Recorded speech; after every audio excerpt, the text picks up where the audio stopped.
ओम शांति। सुनते हैं 15 अगस्त 2023 की मुरली के अनमोल महावाक्य।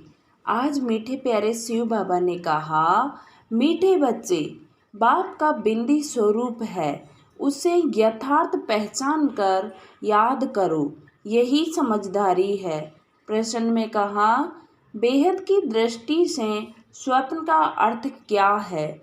इस संसार को स्वप्नवत संसार क्यों कहा गया है? उत्तर बताया, स्वप्न अर्थात जो बात बीत गई, तुम अभी जानते हो यह सारा संसार अभी स्वप्नवत है, अर्थात सतयुग से लेकर कलयुग अंत तक सब कुछ बीत चुका है। तुम्हें अभी सेकंड में इस स्वप्नवत संसार की स्मृति आ गई।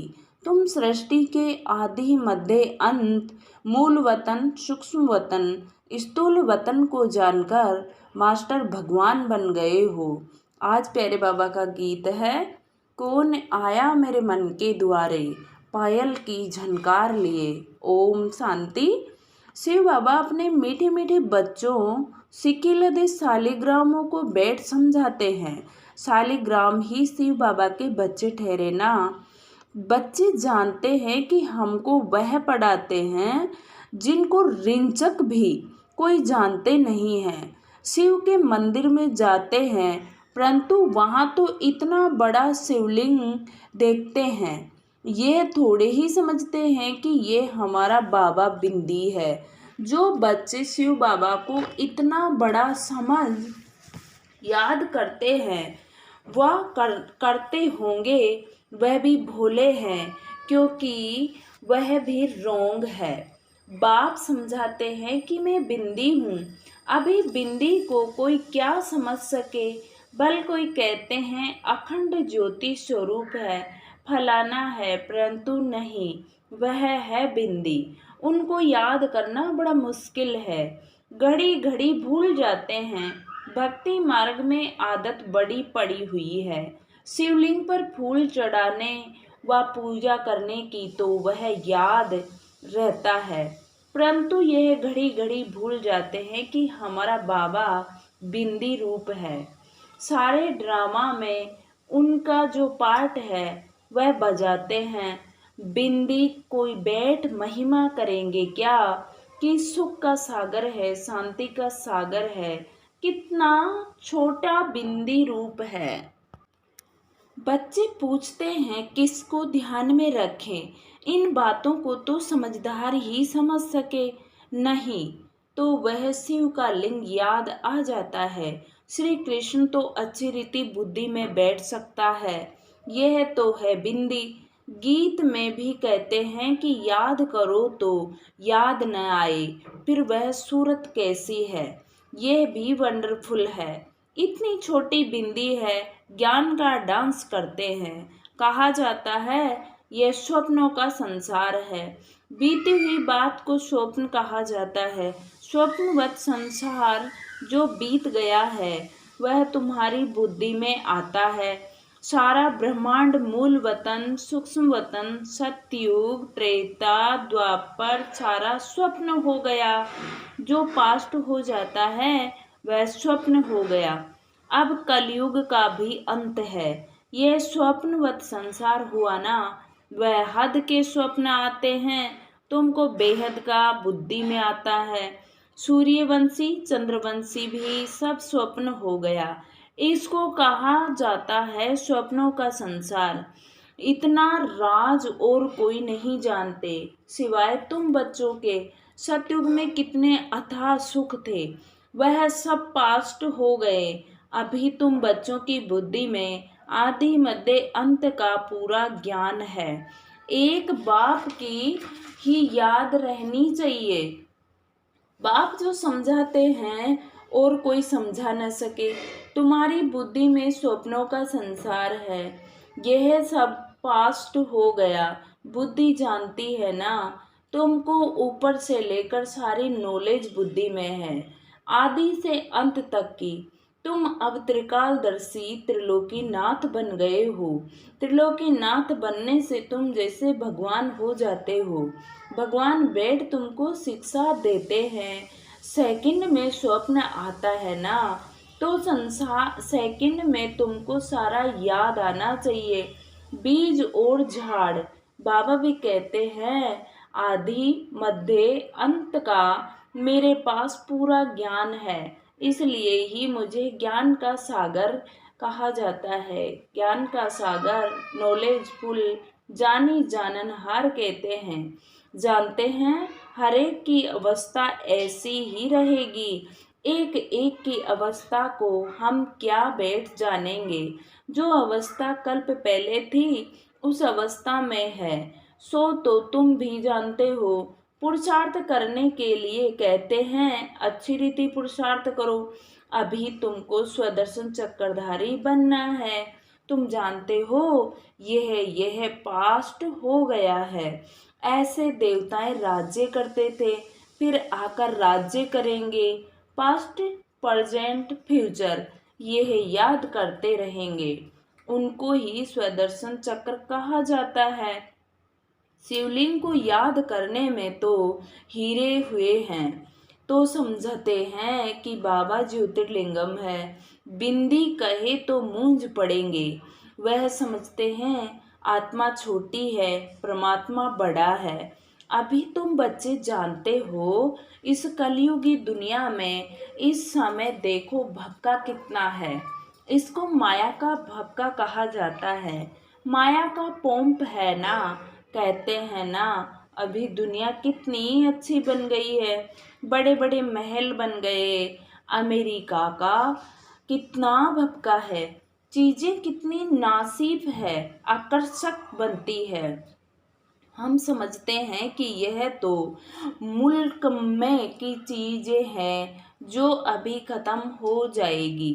दिन प्रतिदिन बड़ी बड़ी इमारतें, डैम्स आदि ऐसे बनाएंगे जैसे बिल्कुल नई दुनिया है। मायावी पुरुष है ना, आसुरी संप्रदाय का भपका है। यह सब है तिल्स्म जादू। अभी गाया गाया गया है। बड़े बड़े साइंस घमंडी जो हैं उन्हों की बुद्धि में है कि यह सब खत्म हो जाएंगे। एक दो को कह देते हैं तुम इंटरफियर न करो, नहीं तो सब खत्म हो जाएंगे। अमेरिका अपने को बलवान समझता है, तो जरूर सेकंड नंबर में भी कोई होगा जो सामना करे। गया हुआ है, दो बिल्ली लड़ते हैं। यादवों ने अपने कुल का विनाश किया, तो वह दो बिल्ली हुए ना। वही प्रैक्टिकल हो रहा है। तुम बच्चे जानते हो, आगे भी इस समय तुमने ही नॉलेज ली थी, अब भी ले रहे हो। बाप आकर सारी नॉलेज समझाते हैं। जैसे बाप की बुद्धि में है वैसे तुम बच्चों की बुद्धि में भी है। शिव कहा जाता है बिंदी को। आत्मा भी सारा पार्ट है, तुम्हारा है ऑलराउंडर पार्ट। सतयुग से लेकर कलयुग तक, सतयुग त्रेता में तुम जब सुख भोगते हो तो उस समय बाप का कोई पार्ट नहीं। बाप कहते हैं कि मेरे से भी तुम्हारा जास्ती पार्ट है। तुम सुख में रहते हो तो मैं निर्वाण धाम में हूँ, मेरा कोई पार्टी नहीं। तुमने ऑलराउंडर पार्ट बजाया है तो थके भी तुम होंगे, इसलिए लिखा हुआ है चरण दबाए हैं। बाप कहते हैं बच्चे तुम थक गए होंगे, तुमने आधा कल्प भक्ति की, दर दर धक्के खाए हैं। भक्ति मार्ग में भटकते भटकते तुम थक जाते हो। फिर बाप आकर ऊजरा देते हैं, पुजारी से पूज्य बना देते हैं। तुम जानते हो हम शुभ पूज्य थे, फिर पुजारी बने हैं। ऐसे नहीं कि परमात्मा आपे ही पूजे और आपे ही पुजारी है, नहीं, हम ही बनते हैं। भारत ही अविनाशी खंड गाया जाता है। भारत है शिव बाबा की जन्मभूमि। जन्मभूमि पर ही मनुष्य कुर्बान होते हैं। कांग्रेसियों ने भी देखा कितना माथा मारा जन्मभूमि के लिए, फॉरेनर्स को बाहर निकाल दिया। यह जन्मभूमि स्वर्ग थी। फिर 5 विकारों रूपी माया ने आकर हप किया। हम रावण को बड़ा दुश्मन समझते हैं। यह कोई भी नहीं समझते कि बड़े ते बड़ा दुश्मन माया रावण है, जो हमारी राजाई खा गया है। यह है जैसे कि गुप्त चूहे मुआफिक फूंक देता और काटता रहता है, जो किसको पता भी नहीं पड़ रहा है। काटते काटते एकदम देवाला मार दिया है। किसको पता नहीं है हमारा राज्य भाग्य छीन लिया है। कोई को पता नहीं है हमारा दुश्मन कौन है। हम कंगाल कैसे बने, माया बड़ा चूहा है। आधा कल्प खाते खाते भारत को कोड़ी जैसा बना दिया है। बाबा ही बलवान है। अभी फिर तुम चुपके से उस पर जीत पा रहे हो। तुम जानते हो कि हम कैसे गुप्त रीति राज्य ले लेते हैं। जैसे गुप्त रीति गवाया है, फिर लेते भी गुप्त रीति से हैं। कोई भी नहीं जानते। अभी फिर इस पर जीत पानी है। कितने महीने राज है। बाबा की मदद से हम फिर से राज्य भाग्य लेते हैं। कोई हाथ पांव नहीं चलाते हैं। गुप्त रीति से हम अपना बेहद के बाप से वर्षा लेते हैं, जो आधा कल्प रहेगा। वह चूहा माया तो आहिस्ते आहिस्ते खाता है, और तुम अभी राज्य एक ही बार ले लेते हो 21 जन्म के लिए। 84 जन्मों का राज भी तुमको समझाया गया है। इतने इतने जन्म लिए हैं। तुम जानते हो सतयुग में हमारी आयु बहुत बड़ी थी। फिर अपवित्र भोगी बनते हैं तो द्वापर कलयुग में 63 जन्म लेते हैं। ये बाबा बैठ समझाते हैं। कल्प कल्प माया ऐसे राज्य लेती है, फिर हम उनसे लेते हैं। गीत में गाते हैं तो कौन देश से आया कौन देश में जाना है, परंतु समझते नहीं है। तुम तो जानते हो आत्मा किस देश से आई है, परमधाम से। क्यों आई है? सारा चक्र बुद्धि में है। सारे ड्रामा में हीरो हीरोइन का पार्ट है। शिव बाबा के 7 पाठधारी कौन कौन हैं? पहले पहले जन्म देते हैं ब्रह्मा विष्णु शंकर को, फिर तुम बच्चों को। तुम बाप के साथ मददगार ठहरे। बाप अपना पार्ट बजाकर अपने धाम चले जाते हैं, और तुम मददगारों को भी साथ में मुक्ति धाम ले जाते हैं। तुम मुक्ति धाम जाकर फिर जीवन मुक्ति में चले जाएंगे। कितना न अच्छी रीति बुद्धि में रखना चाहिए। तो यह है स्वप्नों का संसार जो बीत गया। तुम जानते हो कि सतयुग त्रेता में देवी देवताएं रहते थे, अभी नहीं है। गीत का कितना गहरा राज है। कैसे सपनों का संसार बुद्धि में लेकर बैठे हैं। सारा चक्र कैसे फिरता है। जो नॉलेज बाबा में है वह हमारे में भी है। बेहद के बाप में ही यह सारी बेहद की नॉलेज है। बच्चे जानते हैं यह भी स्वप्न हो जाएगा। यह बड़ी समझने और समझाने की बातें हैं। सतयुग त्रेता में यह बातें किसकी बुद्धि में होती नहीं, बड़ा गहरा पॉइंट्स मिलती रहती है। बुद्धि में सारा चक्र रहना चाहिए। भक्ति मार्ग क्या है, कब से शुरू होता है, इसमें कुछ भी फायदा नहीं हुआ।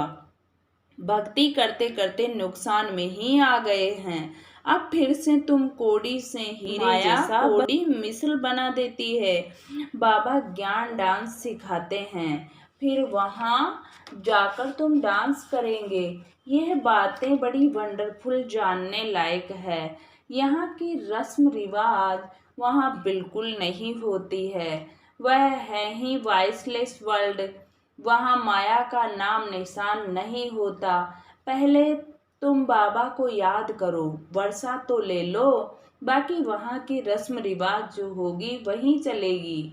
वहाँ की रस्म रिवाज सब नई होगी। वहाँ यह उत्सव आदि होंगे नहीं।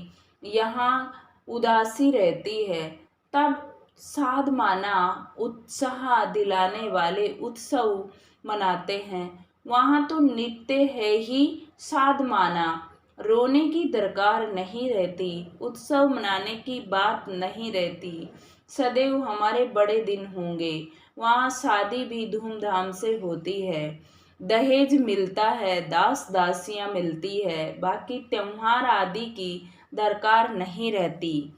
यह है ही संगम के त्योहार जो भक्ति मार्ग में मनाए जाते हैं, वहाँ तो सदैव खुशियाँ ही खुशियाँ हैं।